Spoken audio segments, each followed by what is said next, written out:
Horror series में। तो आज मैं आपके सामने एक नई कहानी लेकर आई हूँ। मेरा नाम अमर है। हम बिट्ठापुल गांव में रहने आए थे। ऐसे में यहाँ एक किराए के मकान में रहने वाले थे। पिताजी की नौकरी के लिए हमें हमेशा नई नई जगह पर जाकर रहने का मौका मिलता था। मेरे पिताजी शिक्षा विभाग में कार्यरत थे। नया गांव, नए लोगों को मिलने का अवसर मिलता रहता था। यह गांव भी कुछ बहुत बड़ा नहीं था। बीच में गांव और आजू बाजू सारे खेत थे। गांव हाईवे से कुछ 4 मील भर के ही दूरी पर था। सभी यहाँ किसानी ही करते थे।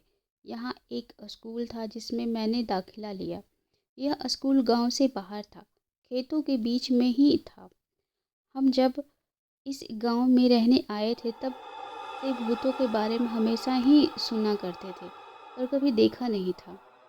इसलिए हम भी उसे मजाक में ही लेते थे। आज ठंड चालू हो गई थी। छोटा गांव होने के कारण लोग जल्दी खा के सो जाते थे। कुछ लोग रात को आग जलाकर रखते ताकि घर उनका गर्म रह सके। वैसे उस वक्त स्मार्टफोन नहीं थे और ना ही इंटरनेट था। लोगों के पास टीवी के अलावा कोई दूसरा साधन नहीं था मनोरंजन का। वो अमावस की रात थी। हम भी जल्दी खा के सोने जा रहे थे। तभी बाहर शोर सुनाई दिया। लोग खेतों की तरफ भागने लगे। हम भी पीछे गए। तभी हमारा मकान मालिक आया और बोला, बाबू, कोई गहरा संकट आने वाला है। पिताजी बोले, क्यों, क्या हुआ वहाँ? घर मालिक बोला, बाबू, तुम पढ़े लिखे हो, नहीं समझ पाओगे, विश्वास ही नहीं होगा तुम्हें। तभी वहाँ किशन राम आया। किशन राम घर के मालिक के खेतों पे काम करता था। आके बोला, पुजारी ने सपने में कुछ देखा है और सारे गांव का चक्कर लगा रहा है। सारे गांव को मंत्रों से बांध दिया है उसने। मेरी तो नींद उड़ गई थी। ऐसा कुछ सुनने को मिलेगा मुझे समझ में नहीं आ रहा था। सुनने में थोड़ा अजीब लगता है, लेकिन बाहर आकर देखा तो न मानते हुए भी यकीन करना पड़ा। देखा कि दूर खेतों में से जलती आग जा रही थी। सब लोग डरे हुए थे, ना जाने कल क्या होने वाला है। हम सब वापस घर लौटे तो मन में एक ही सवाल था, क्या हुआ? पुजारी को ऐसा क्यों करना पड़ा? सुबह सब मंदिर गए तो मैं भी गया। मंदिर के दरवाजे पे देखा कि पुजारी के पास लोग बैठे हैं। पुजारी बार बार पूछे जाने पर एक ही बात कह रहा है, स्कूल स्कूल स्कूल। इसका क्या मतलब है? यही सवाल था सबके मन में। अभी लग ही रहा था कि पुजारी नहीं बचेगा।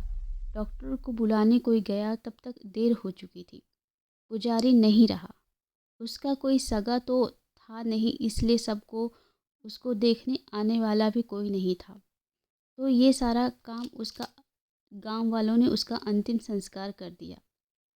उसका क्रियाक्रम करके वे सब घर वापस पहुँचे तो शाम हो चुकी थी।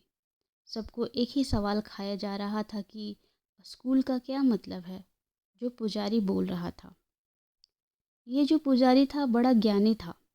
लोगों की बीमारियां जड़ी बूटी से ठीक करता था। कुछ एक लोगों के भूत भी भगाए थे उसने, ऐसा सुना था। इसलिए पुजारी की बात सब मन पे ले रहे थे। उसने जो किया था गांव के भले के लिए किया था। दिन बीतते गए। पुरानी बातें भूल सब अपने काम में लग गए। गर्मी के दिन आ गए। शाम को स्कूल में साहब लोगों की पार्टी थी। मेरे पिताजी भी जाने वाले थे। मैं उनके साथ गया था, ड्राइवर बन के। हाँ, पिताजी को बाइक चलानी नहीं आती थी, तो जाना तो होता तो मुझे वो साथ लेकर जाते। रात बहुत हो चुकी थी। हम सब खाना खा के वहाँ से निकले। चलते चलते किसी ने पुजारी की बात छेड़ दी।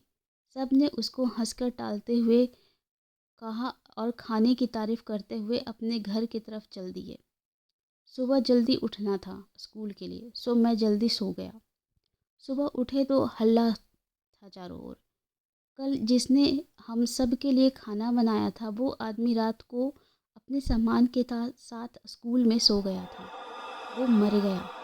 हमको लगा कि स्कूल में ही होगा, पर उसकी लाश उसके घर के छत पे मिली। वह वहाँ कैसे पहुँचा पता नहीं। पुलिस आई, खोजबीन करने के बाद सब चले गए।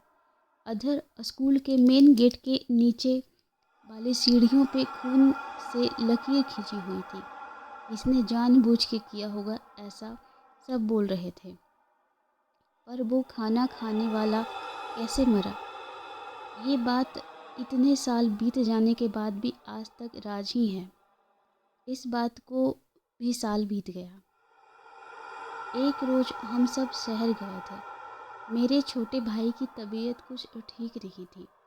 बस स्टॉप पे रात को आखिरी बार बस आके रुक गई। हम लोग वहाँ उतरकर कुछ मील पैदल जाने वाले थे। वैसे ये कोई पहली बार नहीं था। हम पहले भी यहाँ उतरकर पैदल गांव तक जा चुके थे। और आज बारिश हो रही थी, बिजली नहीं थी। यहाँ बिजली जाना बहुत ही आम बात थी। पिताजी ने छोटी टॉर्च सामने पकड़ के मुझे मेरी माँ को चलने को कहा। पिताजी के पीछे चल रहे थे। अमावस की रात थी। मुझे याद आया कि वह पुजारी मरा था, वो भी अमावस की ही रात थी। कहते हैं अगर अमावस